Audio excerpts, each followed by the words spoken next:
ભચાઉ વાયા Dudhai high speed corridor પર અંદાજે ₹600 કરોડના ખર્ચે 4 લેન રોડનું કામ હાલે પ્રગતિમાં છે। આ માર્ગ પર ભચાઉથી 41 કિલોમીટર અને ભુજથી 37 કિલોમીટરના અંતરે આવેલા પુલ હીરાપર પાટિયું તેમજ આશાપુરા કેમ્પ નજીકની જોખમી ગોલાઈઓ વર્ષોથી અકસ્માતોનું મુખ્ય કારણ બની રહી હતી।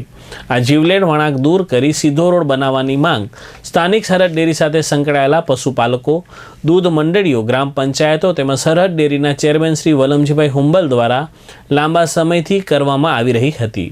મહત્વની વાત એ હતી કે આ સુધારામાં કોઈ પ્રાઇવેટ જમીન સંપાદનની જરૂર જ ન હતી અને માત્ર રોડ સાઇડની ઉપલબ્ધ જમીનનો ઉપયોગ કરી સરળતાથી કામ શક્ય હતું।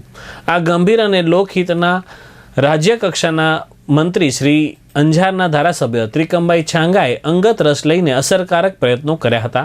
તેમના પ્રયાસોના પરિણામે માનવીય, સામાજિક તથા કચ્છની અવરજવર માટે અત્યંત મહત્વપૂર્ણ નિર્ણય લેવામાં આવ્યો છે।